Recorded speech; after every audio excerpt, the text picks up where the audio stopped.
हैं। दिल्ली में लालू प्रसाद की बेटी रोहिणी आचार्य ने एक बार फिर अपनी पीड़ा बताई है। रोहिणी आचार्य ने कहा कि मेरे ऊपर चप्पल चलाया गया, मेरे माता पिता, मेरी बहन मेरे लिए रो रही थी। भगवान ना करे आप लोगों के घर में मेरी जैसी बहन बेटी पैदा हो। रोहिणी आचार्य ने सवाल करते हुए कहा कि सारा बलिदान बेटी दे। रोहिणी आचार्य ने मीडिया कर्मियों से भी कहा, आप ये बात तेजस्वी यादव से पूछिए, किसके शह पर हुआ उनसे पूछिए, संजय यादव और रमीज से पूछिए। रोहिणी आचार्य ने कहा कि भगवान ने मुझे सौभाग्य दिया, इस तरह के माता पिता मिले।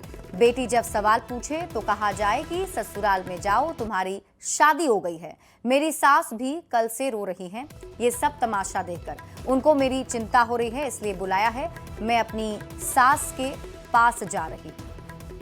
फेसबुक पे अपने ट्विटर पे बोल चुके हैं जी। क्या बोलना आपने जो ट्वीट किया उसमें कहा गया है परिवार चप्पल चलाया गया, गालियां दी गई, आप काफी दुखी हैं। आपने कहा था कि चप्पल चलाया गया। चप्पल चलाने की बात आपने कही, अब आप लोग जाकर के वहाँ इंक्वायरी कर लीजिए। सही बात है, रोहिणी जो बोलती है सच बोलती है, और जिसको भी कंडेम करना आकर के सामने मेरे सामने बैठवाइए। रोहिणी किस बात पर ये आप खफा हुए, क्या हुआ, कुछ बताएंगे? रोहिणी जी चप्पल किसने चलाया? रोहिणी जी चप्पल आराम से चलाया था। रोहिणी जी आप आराम से बात। आप ये बात जाके तेजस्वी यादव बर्ताव किया, आप ये बात जाकर के तेजस्वी यादव किसके शह पे हुआ है उनसे जाके पूछिए, संजय यादव से पूछिए, रेचल यादव से पूछिए, क्या नाम उसका, पिताजी मेरे साथ हमेशा। कल मेरे माता पिता भी रो रहे थे, मेरी बहन रो रही थी मेरे लिए। मुझे भगवान ने मुझे सौभाग्य दिया कि मुझे मेरे इस तरह के माता पिता मिले जो मेरा हर समय मेरा साथ दिए। मुझे बस इतना ही कहना है कि भगवान ना करे कि आप लोग के भी घर में कभी मेरे जैसी बहन बेटियां हो। जिस घर में भाई हो, भाई लोग का ही योगदान होना चाहिए। काहे सारा बलिदान बेटी लोग दी, और जब बेटी कुछ सवाल पूछे तो आप बोल दीजिएगा कि आप ससुराल में जाओ, तुम्हारा शादी हो गया है। आप बहुत ज्यादा रोई हैं, इसकी वजह से आपकी आवाज बैठ गई है। रोहिणी आप बहुत ज्यादा रोई हैं। आपकी लालू जी से कोई बातचीत हुई इस बीच में? जैसा बर्ताव किया, चप्पल फेंकने जैसा। मैंने सिर्फ अपने भाई को अपने घर से निकाला है। मेरी बहनें, मेरे माता, मेरे पिता मेरे साथ है। लालू जी से कोई बातचीत हुई है इस बीच में आपकी? अगला कदम आपका क्या होगा? जैसे हर दिन मेरी बात हो रही है, हर समय कैमरा तो पीछे कर रही है। तो आप अब कब तक यहाँ दिल्ली में रहेंगे? अभी हम अपने ससुराल जा रहे हैं। बॉम्बे जा रहे हैं, बॉम्बे में रहेंगे 10 दिन।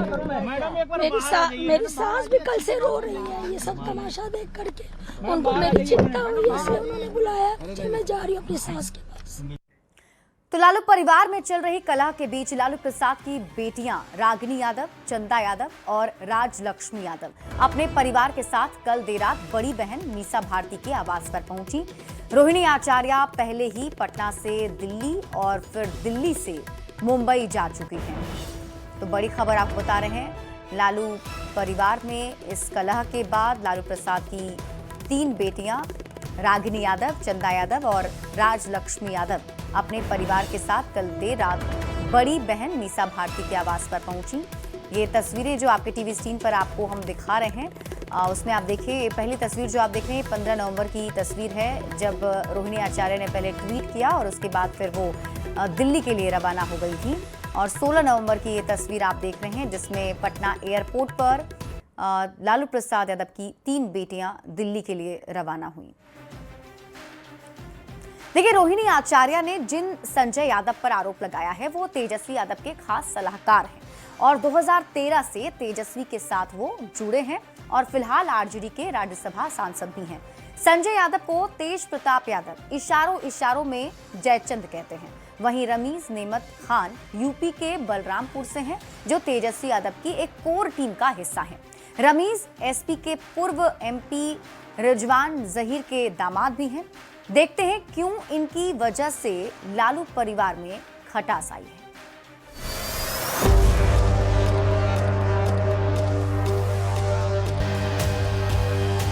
पटना एयरपोर्ट पर निकलते हुए रोहिणी ने सिर्फ चुनावी नाकामी पर सवाल नहीं उठाए, बल्कि सीधे तेजस्वी यादव और उनकी टीम पर निशाना साध दिया।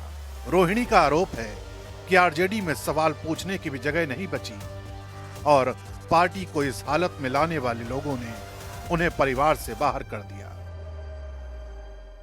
मेरा कोई परिवार नहीं है। अब ये जाकर के आप संजय, रमेश, तेजस्वी यादव से पूछिए, मेरा कोई परिवार नहीं है। वही लोग निकाला है हमको परिवार से, क्योंकि रिस्पॉन्सिबिलिटी लेना नहीं है उनको। रोहिणी ने जिनका नाम सबसे पहले लिया, उस सूची में शीर्ष पर हैं संजय यादव, तेजस्वी यादव के सबसे भरोसेमंद सलाहकार और आरजेडी से राज्यसभा सांसद। हरियाणा के महेंद्रगढ़ के रहने वाले संजय कंप्यूटर साइंस में मास्टर डिग्री रखते हैं और डेटा आधारित चुनाव रणनीति में तेजस्वी की कोर टीम का दिमाग माने जाते हैं।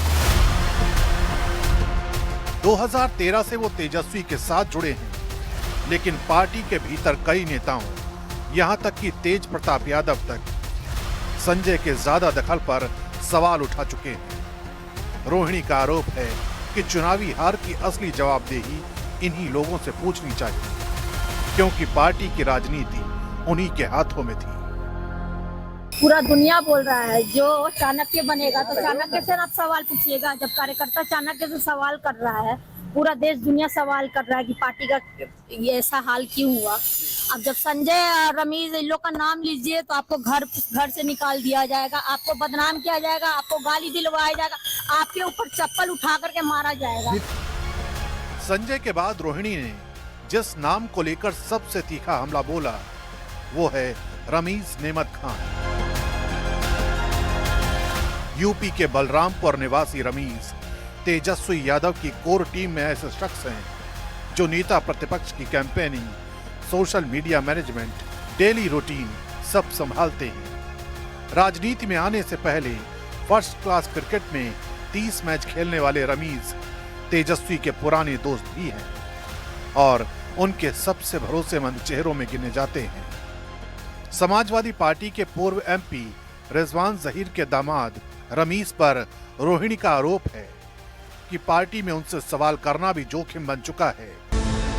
अब सवाल ये है कि बिहार चुनाव में आरजेडी की बड़ी हार के बाद उठी है पारिवारिक कलह की लहर क्या वास्तव में पार्टी की भविष्य की राजनीति को बदल देगी? चुनावी विश्लेषण में लगातार ये बात उठती रही है कि तेजस्वी यादव की टीम संजय और रमीज मॉडल पर ज्यादा निर्भरता ने ग्राउंड कनेक्ट को कमजोर किया।